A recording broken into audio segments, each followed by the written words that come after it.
Assalamualaikum warahmatullahi wabarakatuh. Salam sejahtera untuk kita semua. Yang saya hormati Bapak Ibu Asesor, perkenalkan saya Husniati SST MKM.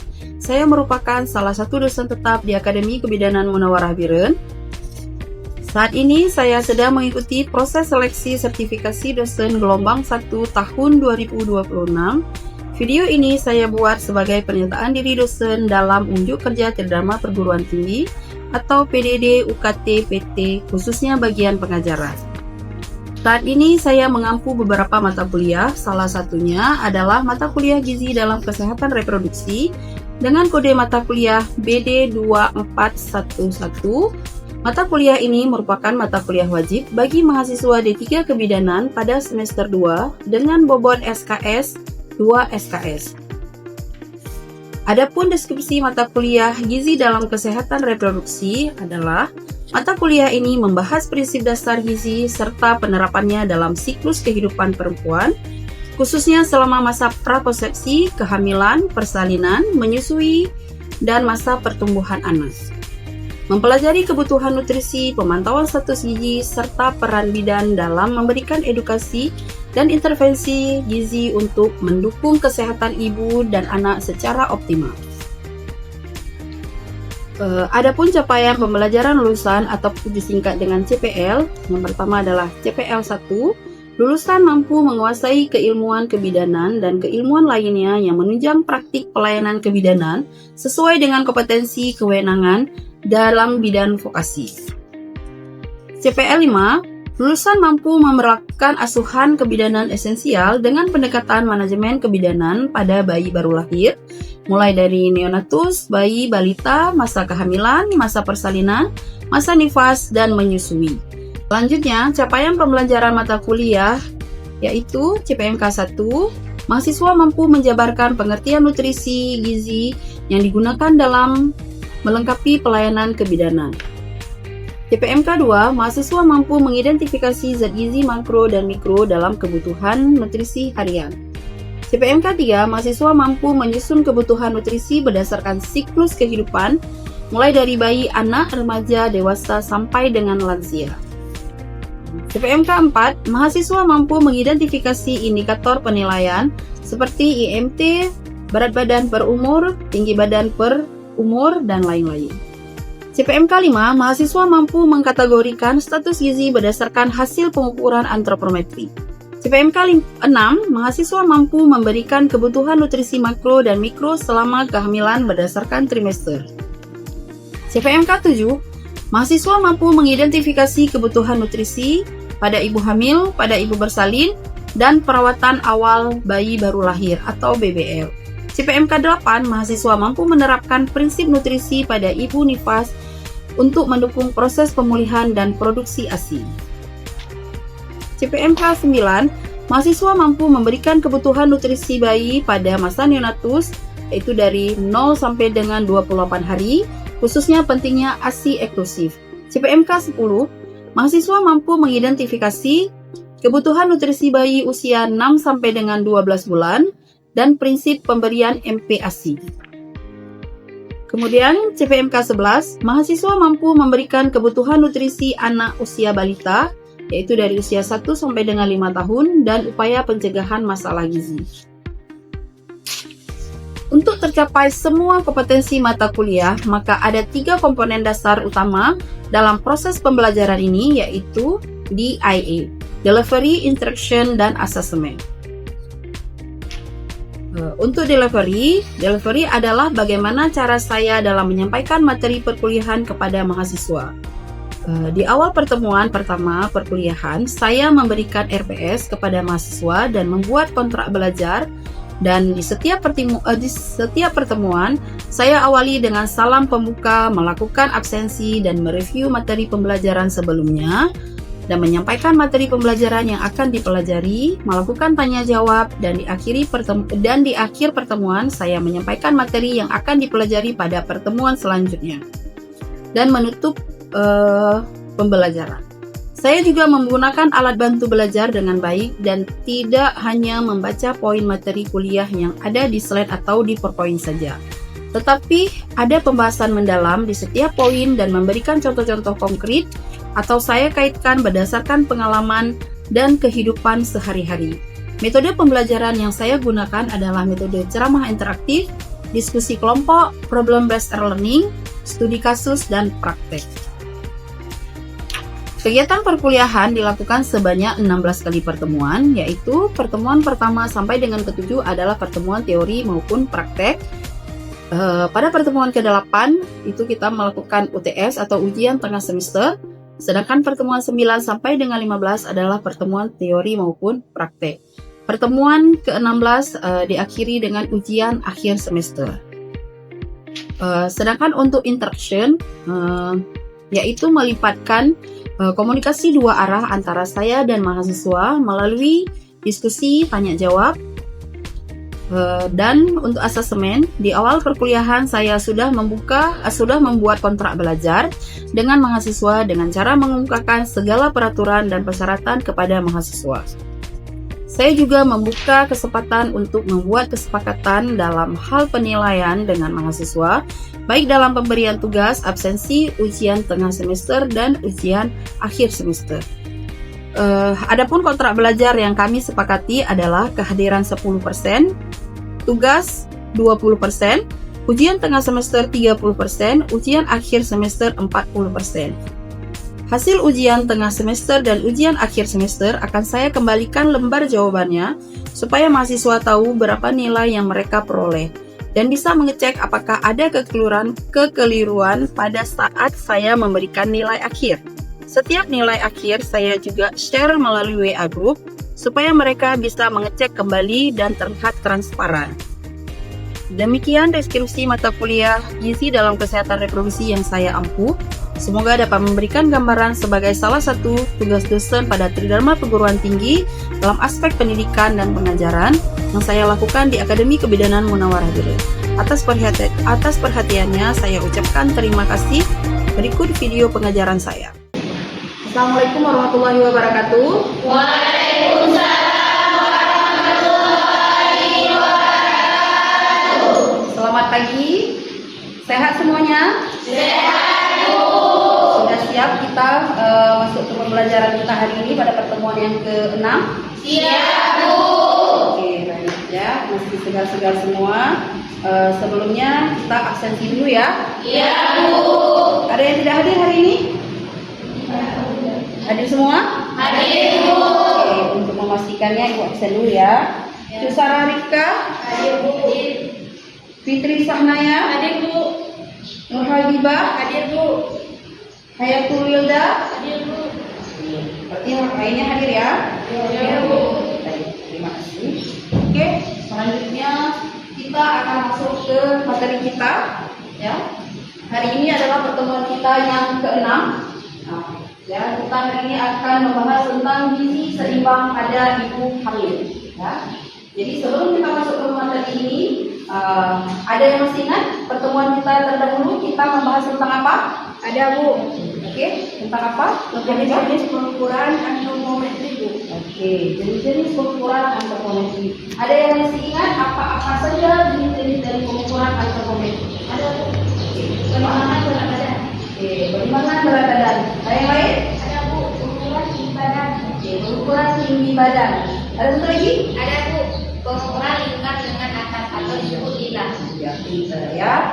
Masih ingat semua. Oke, jadi sebelum kita masuk ke materi ini, kita perhatikan lagi dulu. Ini dia adalah materi tentang gizi seimbang pada ibu hamil.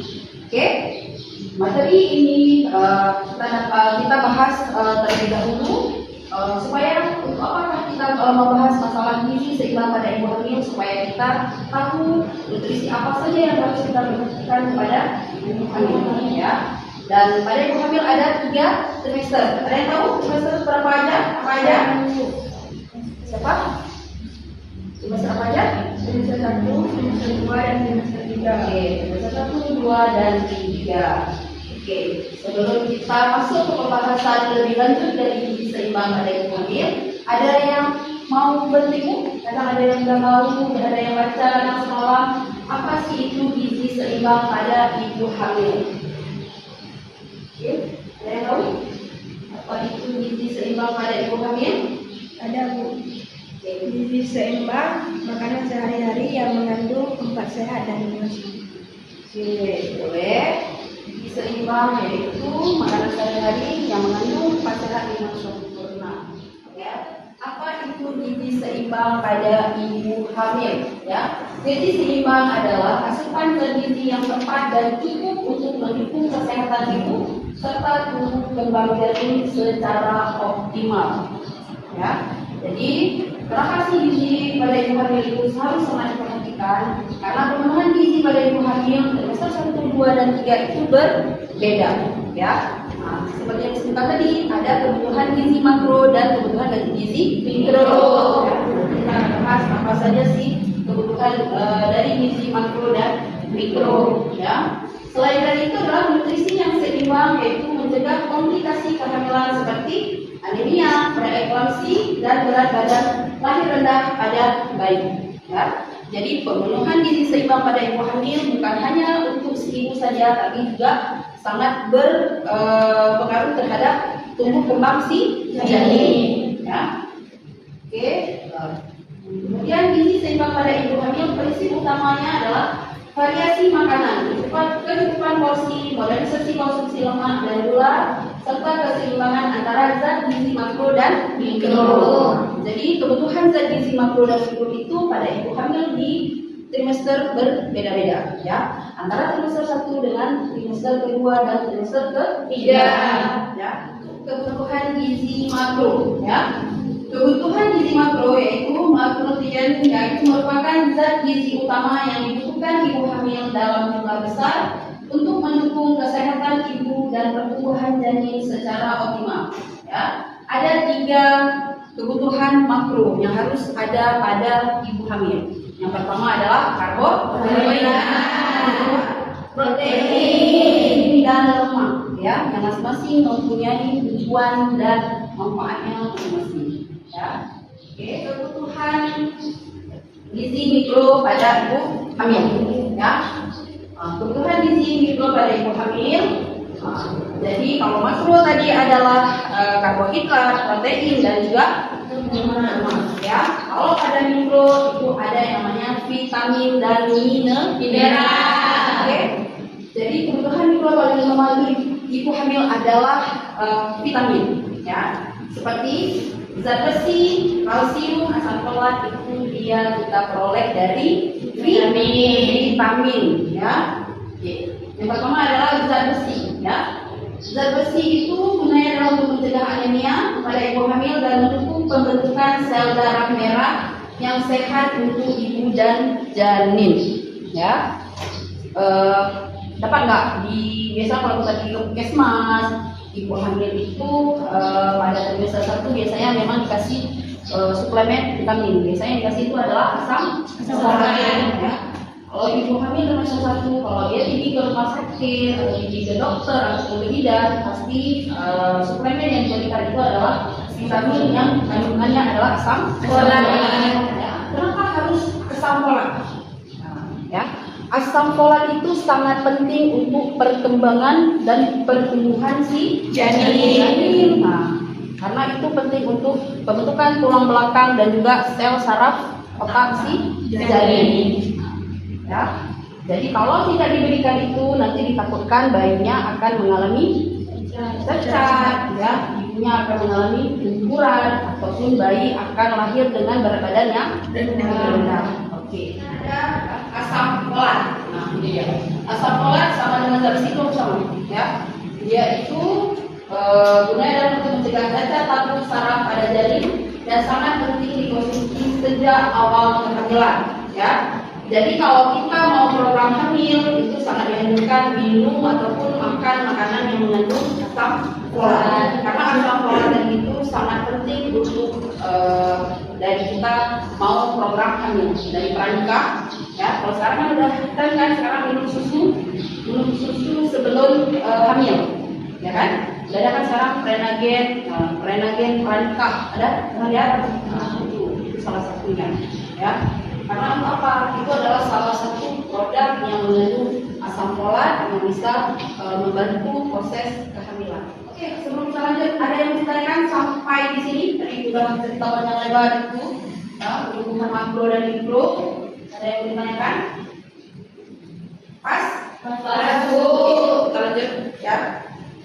Kita lanjut yaitu selanjutnya kebutuhan gizi per trimester ya. Nah, pada kehamilan ada 3 trimester kan tadi kan? Ya. Trimester 1, 2, dan 3 ya. Jadi komposisi makanan pada trimester 1, 2, dan 3 juga berbeda-beda sesuai dengan asupan yang dibutuhkan ya. Oke, untuk trimester 1 fokus pada asam folat ya, pada asam folat, zat besi dan energi untuk pembentukan organ vital janin ya. Nah, itu tadi ya, asam folat, zat besi dan itu adalah fokus utama vitamin yang harus dikonsumsi pada ibu hamil trimester 1. Gunanya adalah untuk proses perkembangan organ vital pada janin terutama saraf ya, untuk mencegah terjadinya kecacatan pada janin ya. Nah, kemudian makanannya kita memperoleh asam folat itu selain dari suplemen obat ya kan, biasanya kalau di bidan atau ke dokter kita dikasih suplemen vitamin B kompleks ya. Nah, itu dia ya, vitamin B9 kandungannya itu adalah asam folat ya, selain untuk proses pembentukan sel darah merah ya, itu juga dia berguna untuk sumber energi juga ya. Oke, kemudian untuk makanannya tadi, diperoleh dari mana saja dia ya. Nah, jadi sumber makanannya dari apa aja. Makanya ketika kita konseling, kita kasih tahu kan sama ibu ini kehamilan itu masih muda, jadi ibu harus banyak konsumsi makanan yang mengandung asam folat dan zat besi. Kita nggak cukup ngomong cuma sampai asam folat dan zat besi. Berarti nggak ibu hamilan oleh ibu melawak? Tidak. Kita harus jelaskan. Ibu makanan yang mengandung asam folat itu bisa kita peroleh dari kacang-kacang. Kacang hijau, buat bubur kacang hijau. Kalau dari sayur dari mana? Dari sayur bayam. Kalau dari buah, dari buah pisang dan juga buah apel. Ya, pas buah saja ini. Oke. Nah, dari sayuran hijau, kacang-kacangan dan buah-buahan. Buah-buahan yang paling sering dan paling mudah didapat itu adalah di buah pisang. Apa? Pisang ayam ya. Oke, lanjut. Kebutuhan gizi pada trimester kedua yaitu untuk peningkatan kalori dan protein untuk pertumbuhan janin yang besar ya. Kenapa? Trimester kedua biasanya ibu hamil sudah mulai beradaptasi dengan usia kehamilan. Dia sudah mulai beradaptasi dengan kehamilannya, sudah menerima dengan kehamilannya, dan biasanya tubuhnya juga sudah mulai bisa konsumsi apapun udah mulai masuk, ya kan? Kalau trimester 1 tadi mungkin harus dengan porsi kecil tapi sering. Kalau trimester kedua biasanya itu sudah boleh kita makan seperti normal lah ya biasanya. Biasanya mual-mualnya juga akan berkurang kan trimester kedua. Ya, ada sebagian juga yang tidak berkurang. Jadi rata-rata adalah pada trimester kedua itu pada kehamilan trimester kedua sudah mulai hilang keluhannya, mual-mualnya sudah mulai berkurang.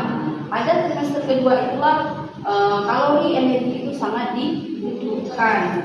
Untuk apa? Untuk menambahkan berat badan si janin. Ada ketentuannya kan, berat badan janin itu dari trimester 1, 2, dan 3 harus terjadi peningkatan pada ibu hamil. Kemudian trimester ketiga, ya. Di trimester kedua ada penambahan sumber protein seperti ikan, telur, dan daging, ya. Daging, ya. Daging itu nggak mesti harus daging lembu, juga, ya. Di sini kita mulai dari ayam, bebek, itu kan bagus. Dan proteinnya paling tinggi itu bebek itu bagus, proteinnya tinggi, ya.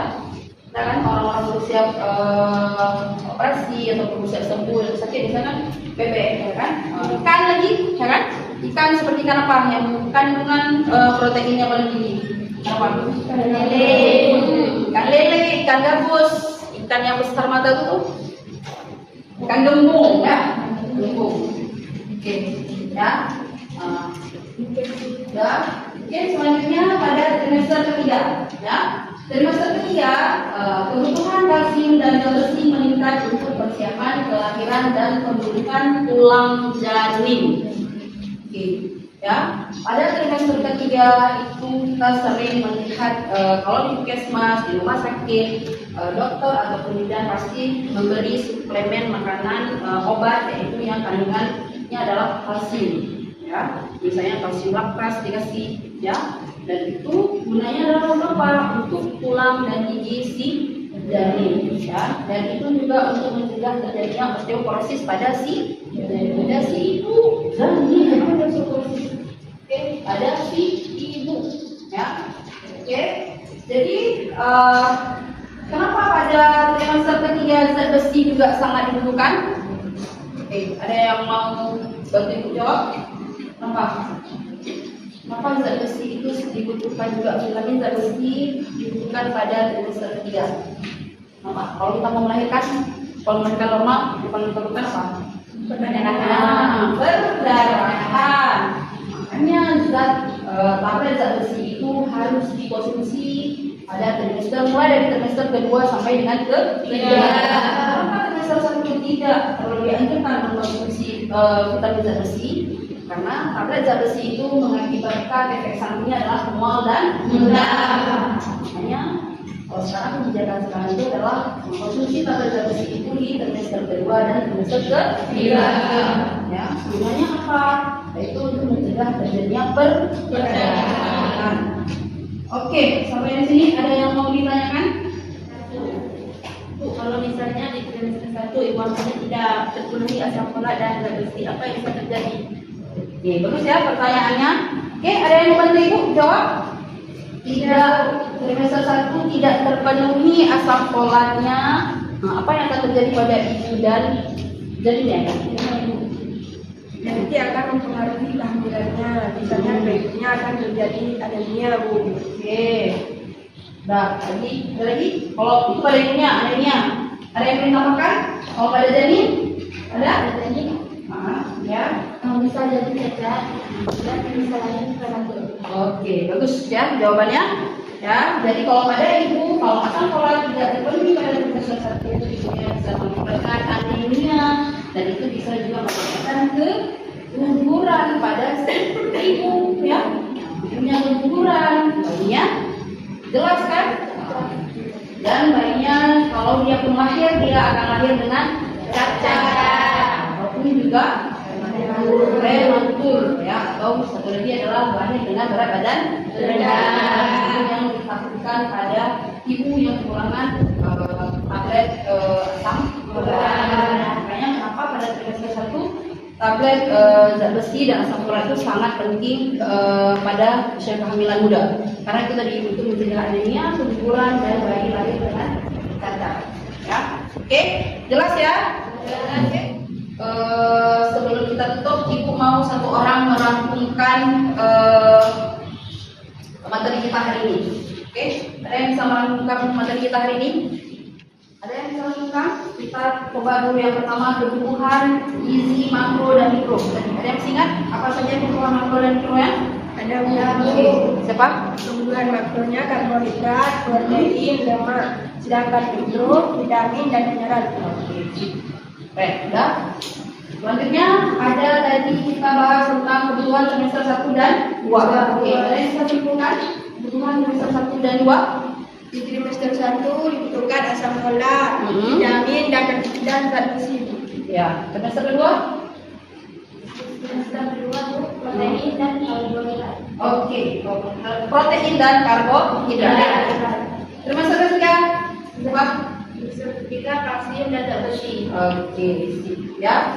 Ya, jadi sudah dapat disebutkan trimester pertama asam folat dan zat besi, ya. Dan seperti apa? Vitamin ya.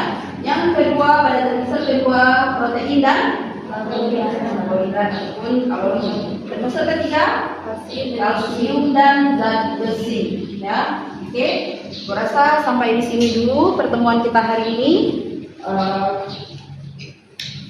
Nanti untuk pertemuan selanjutnya kita akan bahas tentang penyusunan menu kebutuhan ibu hamil ya. Nanti kita lanjutkan dengan bagaimana sih kita menyusun menu pada ibu hamil trimester 1, trimester 2 dan trimester 3. Kita akan lanjutkan pada pertemuan selanjutnya.